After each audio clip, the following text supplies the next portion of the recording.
अध्याय 19. स्वामी समर्थांच्या चरित्राची महती सांगण्यासाठी 19व्या अध्यायात विष्णू बुवा लिहितात, सच्चरित्रे श्रवण करिता परमानंद होय चित्ता, ओळखू ये सत्या सत्यता परमार्थ प्रपंचाची. आणि नंतर ते स्वामी चरित्र सांगायला सुरुवात करतात. आळंदी क्षेत्रीचे नृसिंह सरस्वती योगाभ्यासी म्हणून प्रसिद्ध होते. त्यांना हठयोगाची साधना करायची होती.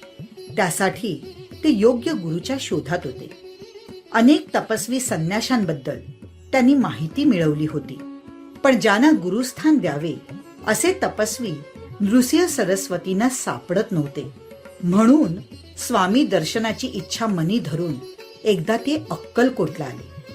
त्यांच्या मनातील हेतू समर्थांनी आधीच ओळखला होता. नृसिंह सरस्वती समोर येताच स्वामींनी एक श्लोक म्हटला. त्या श्लोकाच्या श्रवणानं नृसिंह सरस्वतींची समाधी लागली. समाधी उतरल्यानंतर भारावलेल्या नृसिंह सरस्वतींनी स्वामींना प्रणिपात केला आणि ते उत्स्फूर्तपणे उद्गारले, आज स्वामी कृपा झाली, तेणे माझी इच्छा पुरली, चिंता सकल दूर झाली, कार्यभाग साधला. योग्य गुरु सापडल्याच्या आनंदात नृसिंह सरस्वती पुन्हा आळंदीला माघारी गेले. परकीय ब्रिटिश सत्तेच्या विरोधात वासुदेव बळवंत दंड ठोकून उभे राहिले. आपल्या देशकार्याला स्वामींचा आशीर्वाद मिळावा यासाठी ते समर्थांच्या दर्शनासाठी अक्कलकोट गावी आले. हातातील तलवार स्वामींच्या हाती देऊन वासुदेव बळवंतांनी त्यांना साष्टांग नमस्कार केला आणि समर्थांच्या आदेशाच्या प्रतीक्षेत ते थोडे दूर जाऊन बसले. स्वामींनी त्यांची तलवार तरवडाच्या झाडावर टाकून वासुदेव बळवंतास त्यांच्या बंडापासून परावृत्त करण्याचा प्रयत्न केला.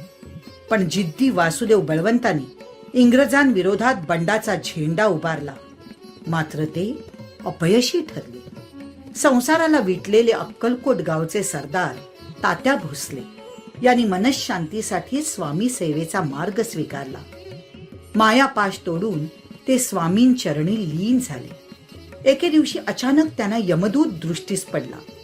भयभीत झालेल्या तात्यांनी समर्थांचे पाय धरून मरण माझे चुकवावे अशी विनंती केली. स्वामींनी थेट यमदूतालाच सांगितले, हा माझा भक्त असून त्याचं आयुष्य सरलेलं नाही. यमदूत माघारी परतला.